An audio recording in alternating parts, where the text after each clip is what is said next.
Hi friends, Siragadikka ஆசை serial இனி வரப்போகிற எபிசோட்ஸ்க்கான ப்ரோமோ தான் அந்த வீடியோவில் பார்க்க போகிறோம். அடுத்தடுத்த சுவாரஸ்யங்களை தெரிஞ்சுக்க வீடியோவை ஸ்கிப் பண்ணாமல் கடைசி வரைக்கும் பாருங்கள். என்னதான் மனோஜ் ரோஹிணியை வேண்டாம் அப்படின்னு முடிவெடுத்தாலும் அவரோட மனசு ரோஹிணி நம்ம கூட இருக்கணும் அப்படின்னு தான் தோணுது. ஏன்னா அவருமே மனசார ரோஹிணியை நேசிச்சிருந்திருக்காரு.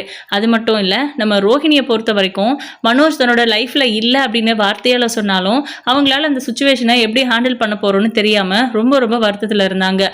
முழுசாக மனோஜை வேண்டாம் அப்படின்னு முடிவெடுக்கிற அளவுக்கு அவங்களுக்குமே இன்னும் துணிச்சல் வரலை.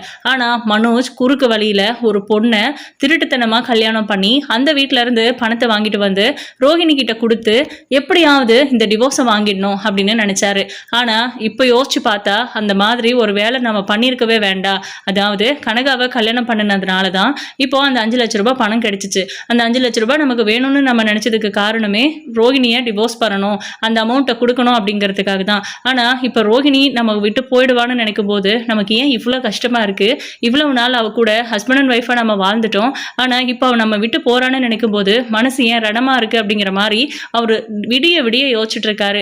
ஆனா இதை பத்தி இவருக்கு இப்படி ஒரு எண்ணம் இருக்கு அப்படிங்கிறத பத்தி அவங்க அம்மா கிட்டயோ இல்ல மத்தவங்க கிட்டயோ சொல்றதுக்கு அவருக்கு தைரியம் இல்லை. ரோஹிணி கிட்ட சொன்னா எங்க மறுபடியும் அட்டைப்புழு மாதிரி நம்ம கிட்ட ஒட்டிப்பாளோ அப்படிங்கிற பயம். அதனால மனோஜ் ரொம்ப குழப்பத்துல இருக்காரு. ஆனா விஜயா உச்சகட்ட சந்தோஷத்துல இருக்காங்க.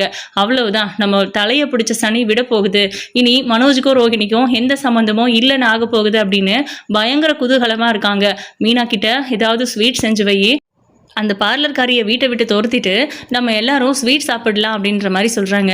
அத்தை, ஸ்வீட் சாப்பிடணும்னு தோணுச்சுன்னா செஞ்சு கொடுக்க நான் ரெடியாக தான் இருக்கேன். ஆனால் ரோஹிணியை டிவோர்ஸ் பண்ணுறதுக்காக நம்ம ஸ்வீட் சாப்பிட போகிறோன்னா அது எனக்கு செய்ய விருப்பம் இல்லை. நீங்கள் பேசாமல் ஆர்டர் பண்ணிக்கோங்க, ஸ்ருதியோட ரெஸ்டாரண்ட்டில் கூட நீங்கள் ஆர்டர் பண்ணி சாப்பிட்டுக்கோங்க அப்படிங்கிற மாதிரி மீனா வந்து எனக்கு முக்கியமான வேலை இருக்குன்னு கிளம்புறாங்க. ஏய் நில்லு, எங்கே போகிற அப்படின்னு கேட்குறாங்க. எனக்கு முக்கியமான வேலை இருக்காத்த அப்படின்றாங்க. வேலையெல்லாம் அப்புறம் பார்த்துக்கலாம், இரு, இங்கே டிவோர்ஸ் ஆக போகுதில்ல, அவள் அந்த பேப்பரில் கையெழுத்து போட போறா, அப்போ நம்ம எல்லாரும் ஒன்றா இருக்கணும்ல அப்படின்றாங்க. நான் தான் இந்த வீட்டிலேயே கணக்கிலே இல்லாத ஆளாச்சு. நானும் என் புருஷனும் இருந்தாலும் இல்லாட்டினாலும் நீங்கள் சந்தோஷமாக தான் இருப்பீங்க. அப்புறம் என்னத்த, நீங்கள் பாருங்கள், நான் வரேன் அப்படின்னு மீனா போயிடுறாங்க. பாத்தியா எவ்வளோ திமிரா பேசிட்டு போகிறான்னு அப்படின்னு செம்ம கடுப்பாக வந்து அண்ணாமலை கிட்ட சொல்கிறாங்க. அவள் சரியாக தான் பேசுகிறா அப்படின்றாங்க. ஏங்க நீங்களும் அப்படி பேசுகிறீங்க? அப்போ இந்த வீட்டில் ஒருத்தியா இல்லையா அவ அப்படின்னு? அவள் அப்படி நினச்சாலும் நீ அப்படி நினைக்கணும்ல. அவளை பொறுத்த வரைக்கும் அவள் இந்த வீட்டுக்கு வேண்டாத மருமக. அவளை மருமகளாகவே நீ ட்ரீட் பண்ணுறதில்ல. அவ்வளோ ஏன் உன் வயிற்றுல பிறந்த பையனையே உன் பிள்ளை அப்படின்னு நீ கன்சிடர் பண்ணுறதில்ல. அப்புறம் எப்படி மீனா மட்டும் இந்த மாதிரி விஷயங்களில் கலந்துக்கணும்னு நினைப்பா? அவளுக்கு விருப்பம் இல்லை, கிளம்பி போயிட்டா, அவ்வளவுதான் அப்படின்னு சொல்கிறாங்க.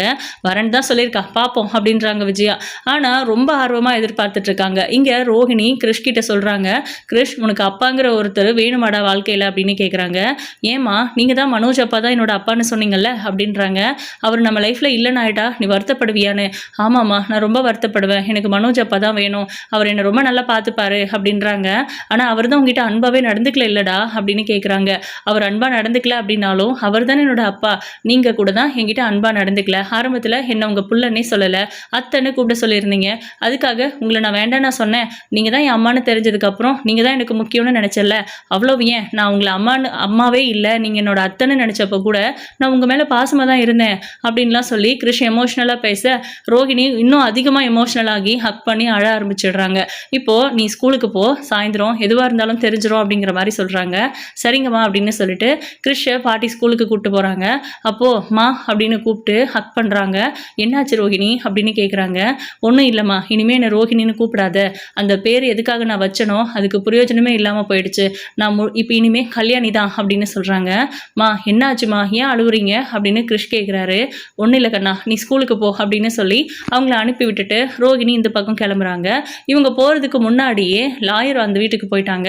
அவங்க வந்தப்போ அவங்களுக்கு டீ காஃபி வைக்கிறது கூட மீனா இல்லை அப்படின்னு கடுப்பாக உட்காந்துட்டு இருந்தாங்க விஜயா. ஆனால் நம்ம ரவி, ஸ்ருதி, அப்புறம் முத்து, மீனா 4 பேருமே வீட்டுக்கு வராங்க. இது வந்து விஜயா எதிர்பார்க்காதது. வா மீனா வா, தோ இங்கே பாரு வக்கீல் மேடம் வந்திருக்காங்க, அவங்களுக்கு காஃபி போடுறியா அப்படின்னு. இல்லை எனக்கு எதுவும் வேண்டாம் அப்படின்னு சொல்கிறாங்க.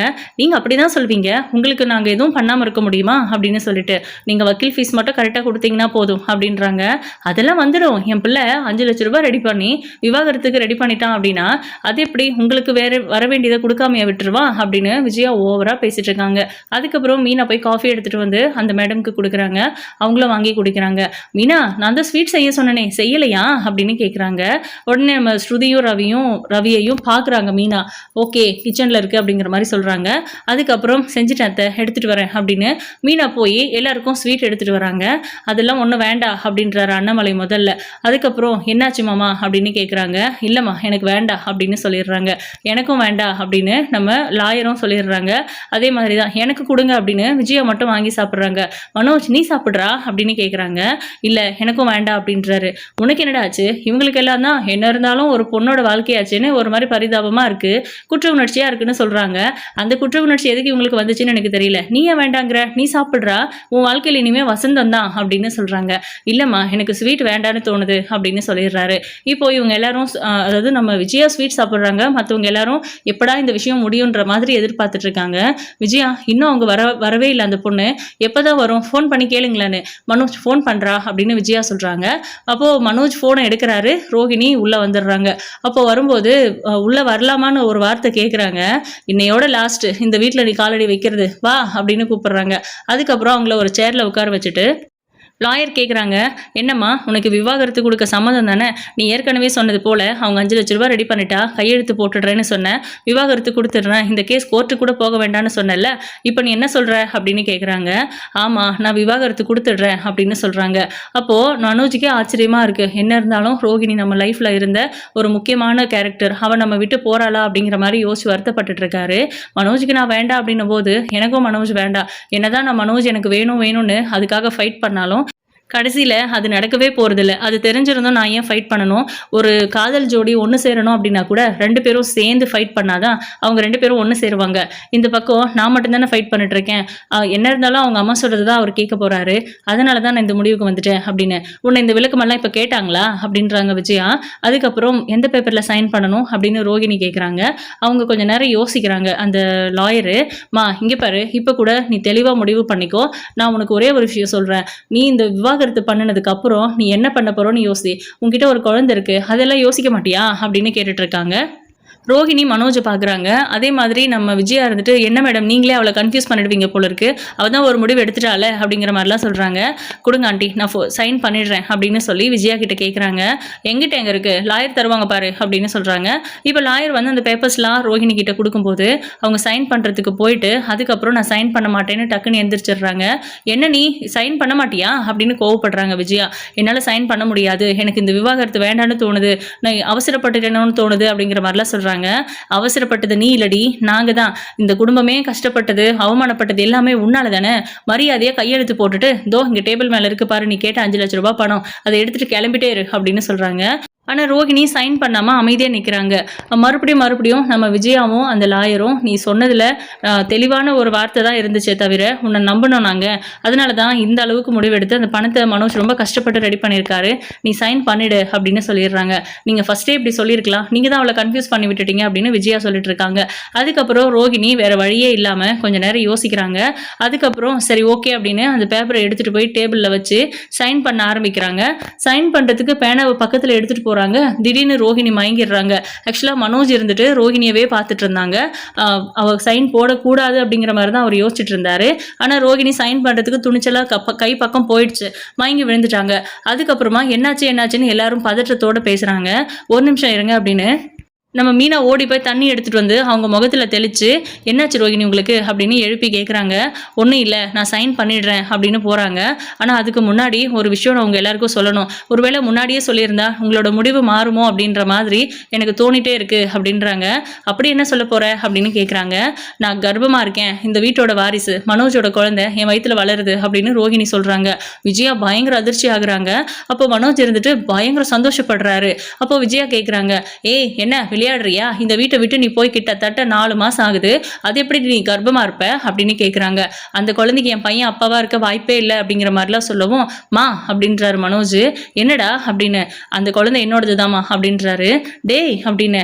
அதான் அவனே சொல்கிறான்ல அந்த குழந்தை அவனோடது தானே, இதுக்கு மேலே அசிங்கப்படுத்தாதீங்கம்மா அப்படின்னு நம்ம முத்து வந்து சொல்லிடுறாரு.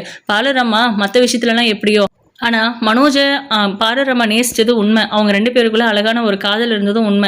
ஆனா, மனோஜுக்கு தான் அதோட அரும தெரியல. உங்ககிட்ட ஃபைட் பண்ணி அவ தான் வேணும்னு அப்பவே முடிவு பண்ணியிருந்தா, இந்த பிரச்சனை இவ்ளோ தூரம் போயிருக்காது அப்படிங்கிற மாரி சொல்றாங்க.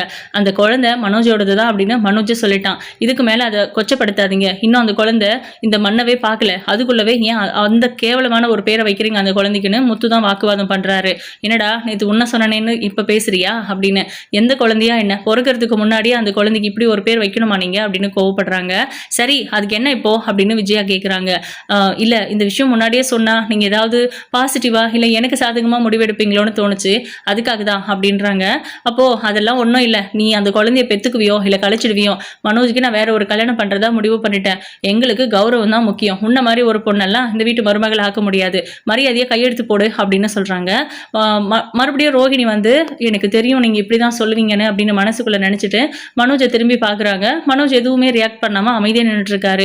இதுக்கு மேல பேசுறது வேஸ்ட் அப்படின்னு யோசிச்சுட்டு கையெழுத்து போட போறாங்க. அப்போ மனோஜ் இருந்துட்டு ஒரு நிமிஷம் அப்படின்னு அந்த பேப்பரை குடுன்னு கேட்கிறாரு. என்னாச்சு அப்படின்னு. குடு அப்படின்னு கேட்கிறாரு. ரோஹிணி அந்த பேப்பரை எடுத்து மனோஜ் கிட்ட கொடுக்குறாங்க. மனோஜ் கொஞ்சம் கூட யோசிக்காம அந்த பேப்பரை துண்டு துண்டா கிழிச்சு கீழே போட்டுடுறாரு. உனக்கு என்ன பைத்தியமாடா அப்படின்னு விஜயா கேட்குறாங்க. மா இது டிவோர்ஸ் வேண்டாமா எங்களுக்கு, நாங்க 2 பேரும் சேர்ந்து வாழ்றதா முடிவு பண்ணியிருக்கோம் அப்படின்றாங்க. என்னடா சொல்ற அப்படின்னு ஷாக் ஆகுறாங்க. ரோகிணியே என் லைஃப்பில் விட்டு போறா அப்படின்னு தெரிஞ்சப்போ என்னால் அதை ஏற்றுக்க முடியல. என்ன இருந்தாலும் 2 வருஷம் நாங்கள் 2 பேரும் புருஷன் பொண்டாட்டியாக சேர்ந்து இதே வீட்டில் வாழ்ந்திருக்கோம். என்னால் அவளை பிரியறதவே ரொம்ப ஏற்றுக்க முடியாத ஒரு விஷயமா இருந்துச்சு. இப்போ வரைக்கும் அவள் என்னை நேசிக்கிறா அப்படிங்கிறதும் நான் அவளை நேசிக்கிறேன் அப்படிங்கிறதுலையும் எந்த மாற்றமும் இல்லை. உங்களுக்கு பிடிக்காதுன்னு தான் நான் அவளை வேண்டான்னு சொல்லிட்டு இருந்தேன். இப்போது என் குழந்தை அவள் வயிற்றுல வளருது. அந்த குழந்தைக்காகவாவது நான் ரோகிணியை ஏற்றுக்கணும்னு நினைக்கிறேன் அப்படிங்கிற மாதிரி சொல்கிறாரு. டேய் அப்படின்னு கத்துறாங்க. சாரிம்மா என்னை மன்னிச்சிடுங்க, இந்த விஷயத்தில் மட்டும் நீங்கள் சொல்கிறத என்னால் கேட்க முடியாது அப்படின்னு மனோஜ் சொல்லிடுறாரு. இதுக்கப்புறம் என்ன நடக்க போகுதுங்கிறத வெயிட் பண்ணி பார்க்கலாம். உங்களோட கருத்துக்களை கமெண்ட் பாக்ஸ்ல மறக்காம சொல்லுங்க. இந்த வீடியோ உங்களுக்கு பிடிச்சிருந்தது அப்படின்னா லைக் பண்ணுங்க, ஷேர் பண்ணுங்க. தேங்க்யூ.